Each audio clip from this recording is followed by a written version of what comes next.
Carlos Santana said it out loud. In a room full of musicians. He said Jeff Beck played fast, not music. Jeff Beck didn't answer. He just picked up the guitar. London, 1969. A Tuesday night nobody was supposed to remember. The session had started around 9. One of those informal gatherings that happened at the flat of a music journalist named Robert Holt, a small apartment in Mayfair that somehow always ended up full of the right people at the wrong hour. No announcement, no agenda. Just word of mouth and a few phone calls made that afternoon. There were maybe 15 people in the room, some faces you'd recognize immediately, some you wouldn't, though you'd probably heard their work on records you owned. A couple of session players, a producer whose name appeared in the small print of a lot of important albums, and a few people who were just there because they knew someone who knew someone. Carlos Santana had come to London for the first time. Not for a gig, not for business. Just to listen, to feel the city, to understand what was happening musically on this side of the Atlantic. Santana was 22 years old and already building a reputation in San Francisco. His band had played the Fillmore West more times than he could count. People talked about his tone the way they talked about a voice, not a guitar.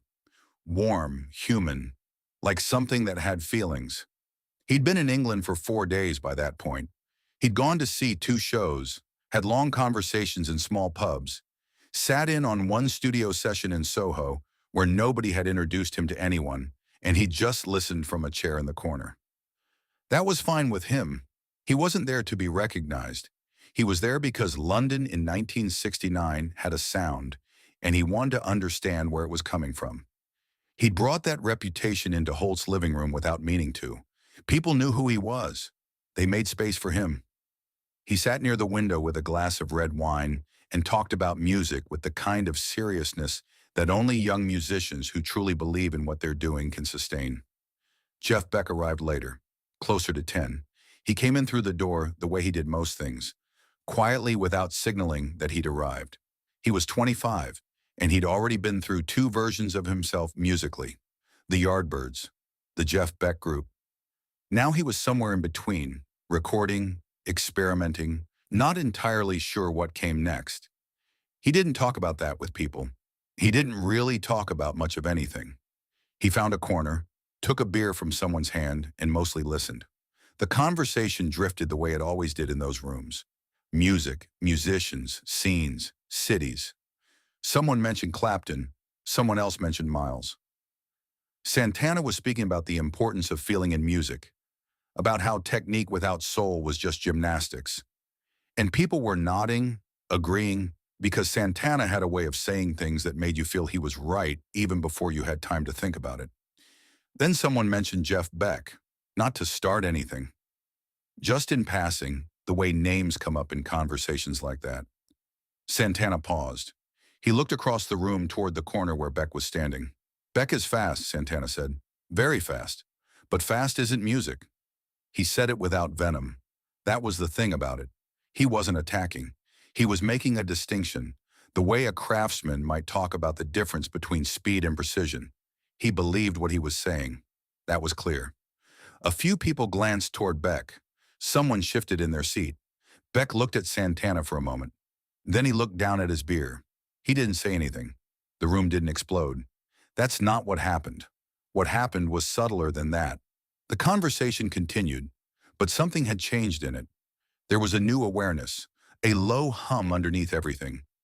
The kind that happens when a moment hasn't finished yet, but everyone can feel that it hasn't.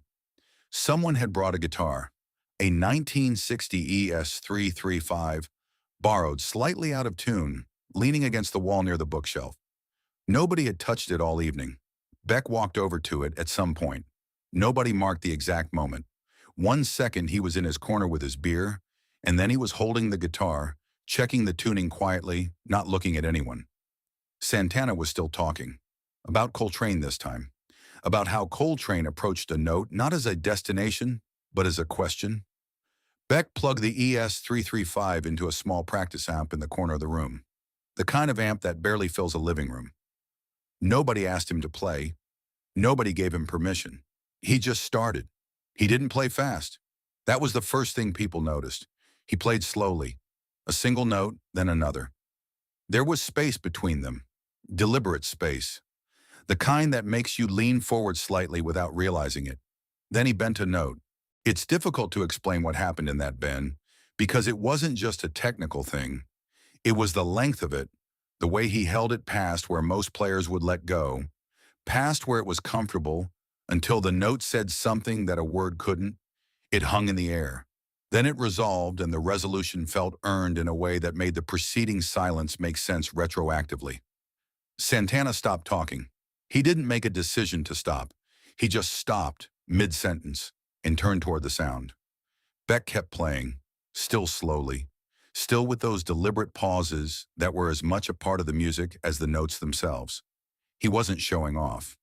That was what was strange about it. There was nothing in his posture or his face that suggested performance. He looked like someone thinking out loud, except the thinking was happening through the strings. Then he shifted. Not dramatically, not with any announcement. He just moved somewhere else in the music, and suddenly the tempo changed, the texture changed, and what had been a slow meditation became something with momentum. Not fast, not in the shredding sense, but urgent, like a conversation that had just gotten to the point. His right hand moved in a way that didn't quite make sense visually. You watched it and you couldn't entirely follow what it was doing, but the sound that came out was exact. Every note had a reason. Every silence had a reason. There was a moment, about 2.5 minutes in, where he played a phrase so quietly that people near the back of the room leaned forward.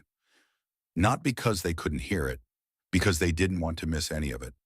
The small amp was doing almost nothing. The guitar was doing everything. The room had gone completely quiet.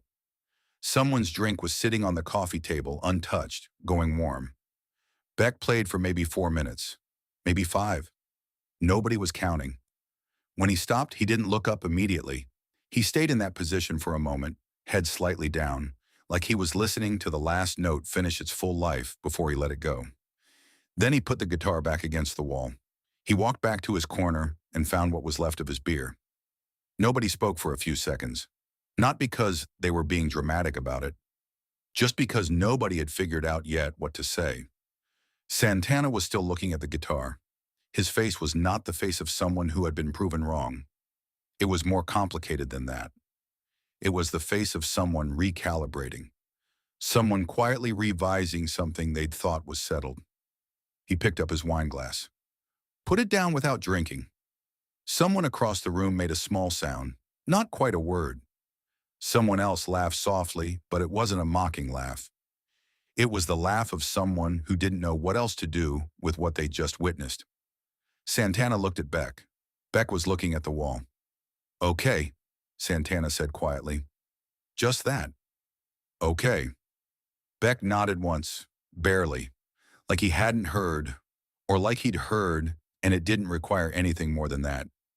They didn't become close after that night. They moved in parallel for years, each doing what they did, each building a body of work that people would still be arguing about decades later. They'd occasionally be mentioned in the same breath, in magazine comparisons, in interviews where journalists asked one about the other. Beck said remarkably little in those settings. Santana said quite a lot, but never that. Neither of them brought up that Tuesday in Mayfair. Not in any interview, not in any profile, not in the long, rambling conversations that musicians have at 2 in the morning when they think nobody is paying attention. Or at least Santana didn't. Not publicly, not for a long time. In 2010, during an interview for a music documentary that was eventually shelved before release, Santana sat in a chair in a recording studio in San Francisco and was asked about the guitarists who had surprised him over the years. He mentioned a few names. Then he paused. There was a night in London, he said, a long time ago. I said something about Jeff that I believed when I said it. I believed technique without soul was just gymnastics. I still believe that. But I also believed that Jeff Beck was playing gymnastics. He looked at his hands for a moment. He proved me wrong in about 4 minutes, without saying a single word, without looking at me. He just played. The interviewer asked what Beck had played that night.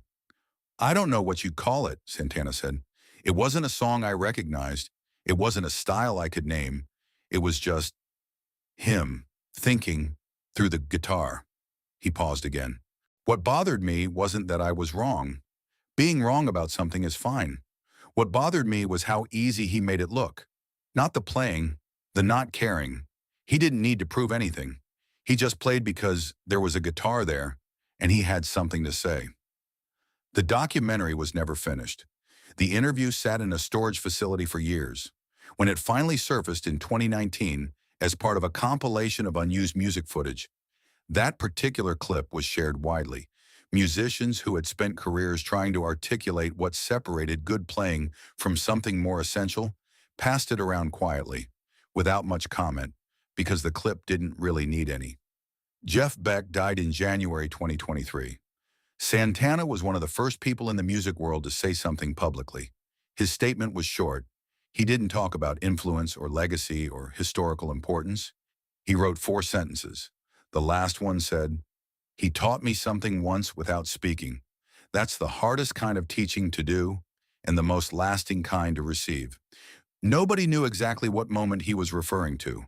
The people who had been in Robert Holt's living room in London in 1969 were scattered now. Some gone, some old, some barely remembering the details of that night. But a few of them, when they saw Santana's statement, understood immediately. They knew what room he was talking about. They knew what guitar. They knew what 4 minutes he meant. Some things don't need to be explained. Beck understood that. He understood it the way you understand something you were born knowing. Something that never had to be taught to you because it was already there, waiting. He just played. That was always enough.